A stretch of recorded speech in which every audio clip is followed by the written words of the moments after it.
Welcome to the Best of series. This group of shows will highlight the best of some of my most popular topics from this season and prior seasons. As we round the end of 2023, setting yourself up to not get hella overwhelmed by the holiday trifecta isn't always easy. So buckle up, grab your favorite note-taking device, and get ready to take action toward the change you want to see. See you inside the episode.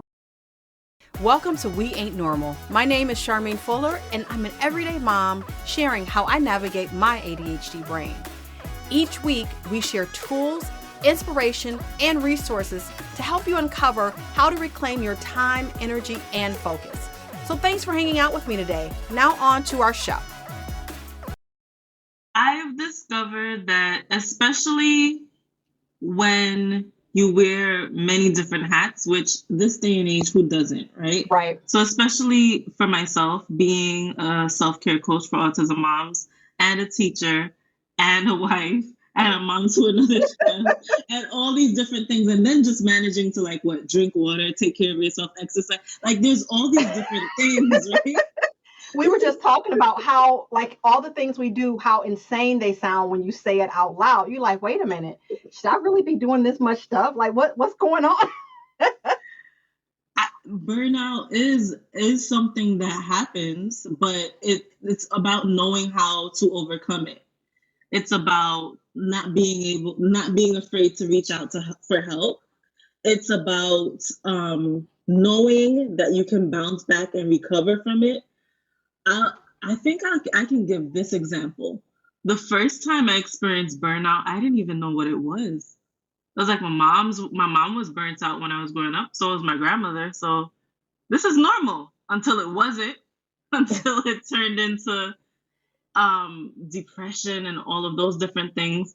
And then before we started the interview, we're chatting before this podcast interview, I got burnt out this week and I was able to recover within 2 or 3 days, whereas a couple years ago, it could have taken me 6 months. So I think it's about knowing that in life you can burn out, but there are supports that you can have in place that can help you to bounce back. And it's funny, what worked for me in the beginning of my self-care journey does not work now. Like if I were to think now that I could just do therapy and massages and that would do it for me, it would be laughable.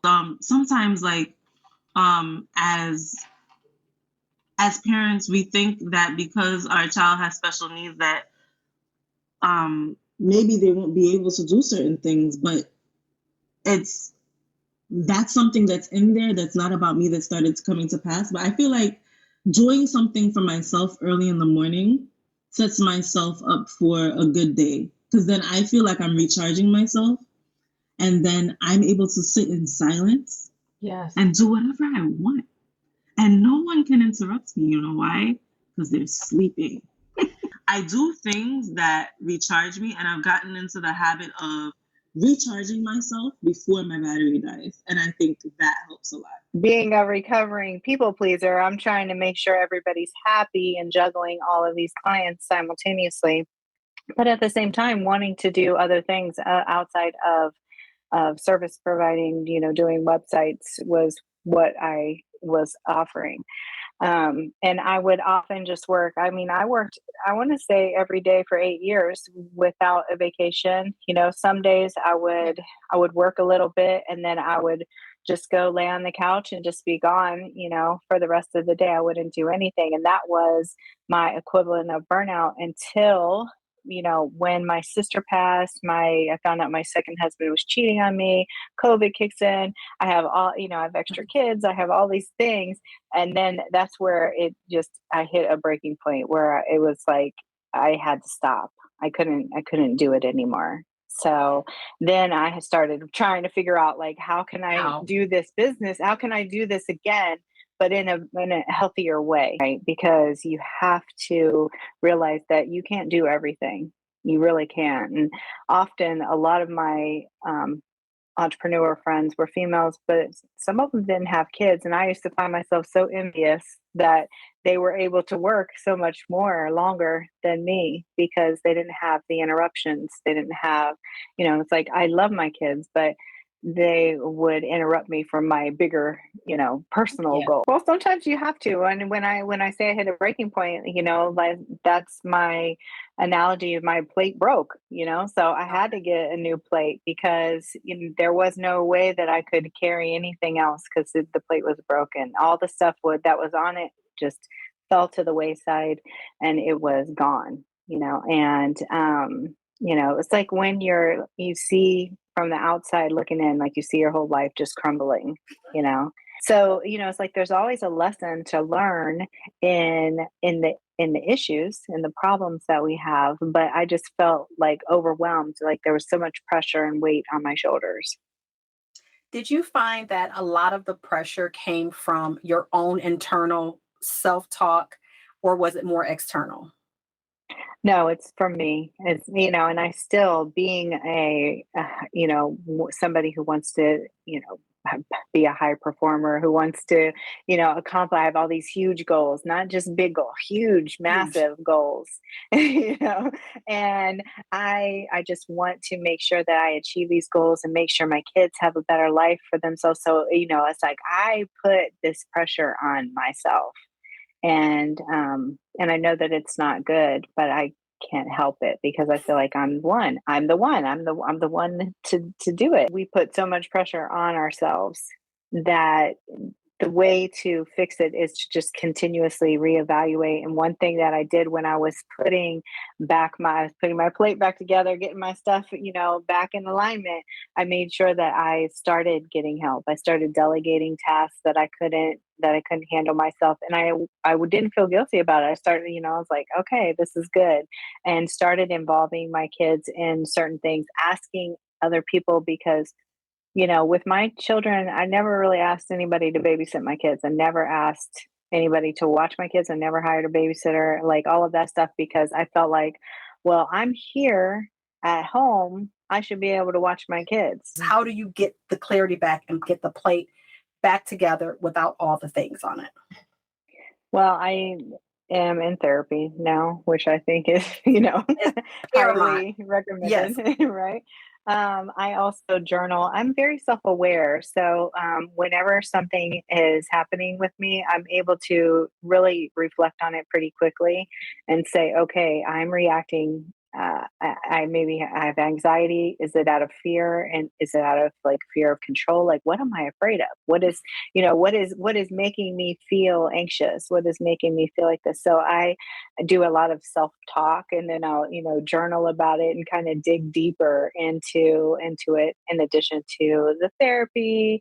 And, I think other things that I do is like, I'll make a lot of to-do lists and organize my stuff so that I know, I have these little notes on my phone that, okay, this is for this. And it just helps to get it out of my mind.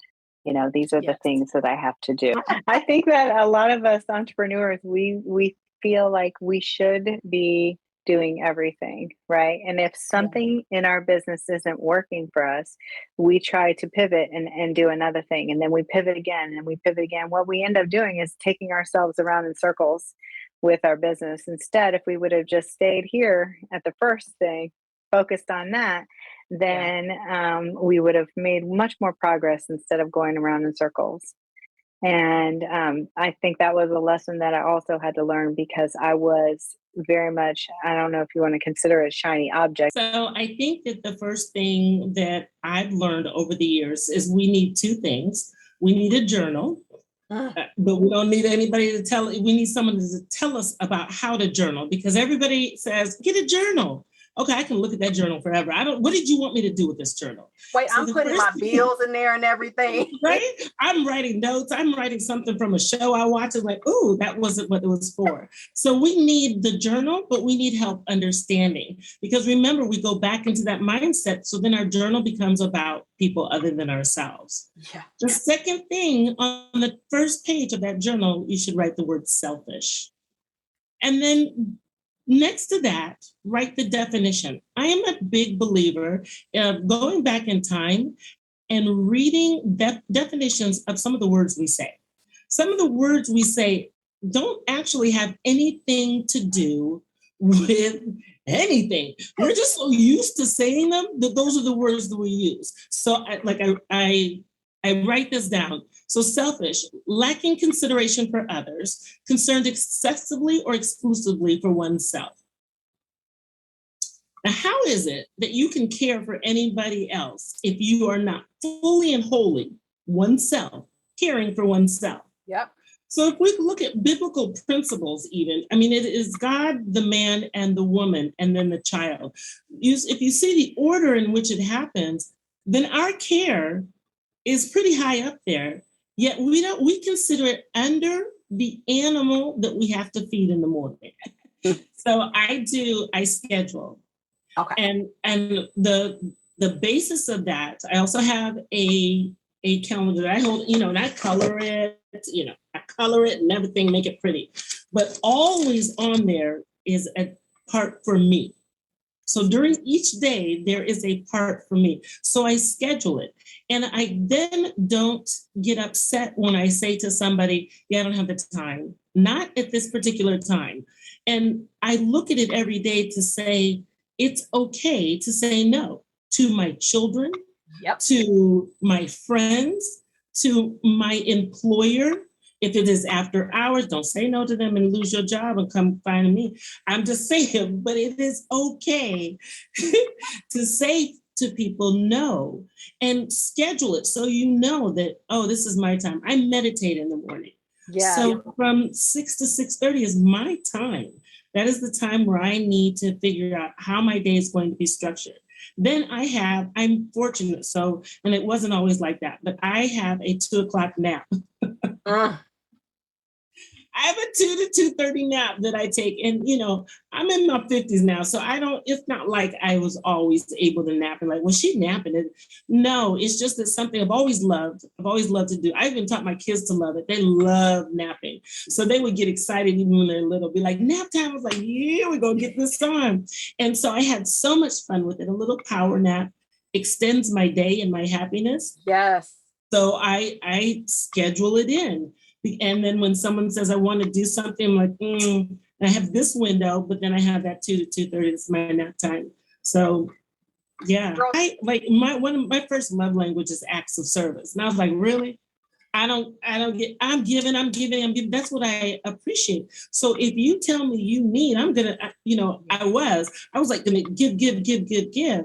And then what happened was I started giving so much, I was resentful because I wasn't getting it back. That's not what acts of service is. Acts of service is you enjoying doing a service. So there's this fine line between when we like acts of service or when we are just doing service, because that's what we normally do. So about 3 of those hours are acts of service. 10 of those hours is work.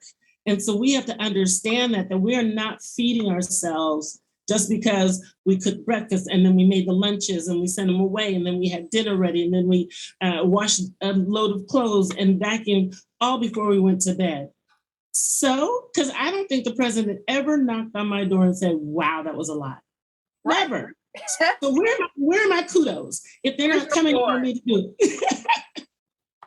So I don't need my validation comes from my acceptance of myself, not the tons and tons of work that I do.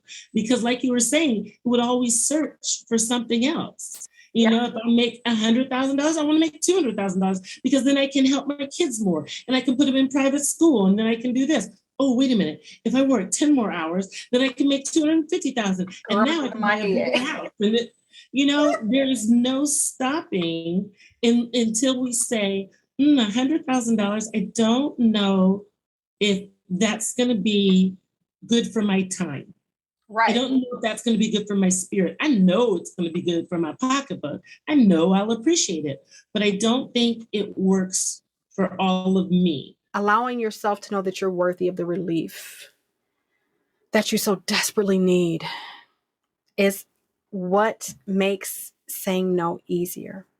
I wish I had this 1, 2, 3 answer for you, because I know right now it probably feels like it's just going to take one more straw. And not only will the camel's back break, but his legs, his neck, his ears, all that shit is about to break.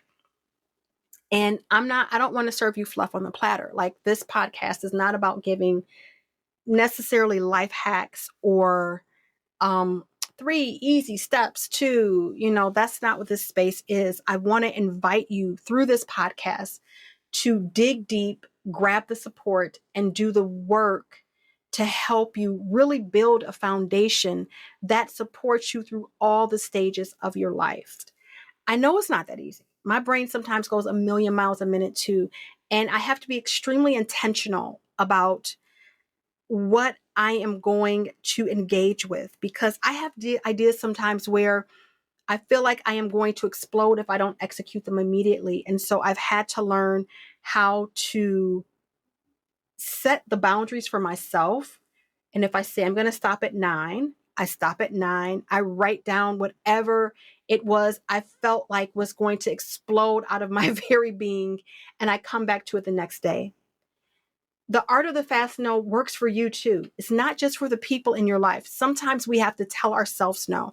Sometimes the execution of the boundary comes from telling ourselves no, not right now. We'll revisit tomorrow. I've overpacked my day as well because my sense of time and energy is a lot different from my current reality. Time blindness is real. So the art of the fast no comes from you getting and staying clear on a short-term basis. Anxiety starts to kick in. This is what I tell myself. You have the time. Time is not real. You create your time. You have the time. You have 5 minutes. Charmaine, you have 5 minutes. And I breathe, and I just let my thoughts go wherever they go. I don't stop thinking, but I don't stop thinking. And sometimes I do these 5 minutes and I'm walking in place, or sometimes I do the 5 minutes and I am just like moving my body back and forth. So this doesn't have to be a sit down with your legs crossed, spine straight type of deal. This is just 5 minutes. No, just 5 minutes of you breathing. It could be with or without music. Do whatever, find your thing. But this is beyond any type of morning meditative practice that you might have. This one thing will change how you engage with your life. It will change how you begin to agree to things or not agree to things. It will remind you of what you say your values are and how you say you want to show up. Just that one thing. Just this one thing of adding an extra piece of stillness to your day. I hope you enjoyed today's episode and it freed you to see your life a bit differently. Make sure to check out those show notes in the description for a full rundown of today's episode with all the important links and resources. If you want weekly exclusive episodes with me personally, make sure to sign up for my Simplify My Life newsletter. I'd love to know what you enjoyed about this episode, so leave a review to let me know how I can continue to support you. So mama, I want you to know, you're doing much better than you think. You're further than you believe, and you're worthy to have it all. So until next time, stay weird and keep doing you, babe.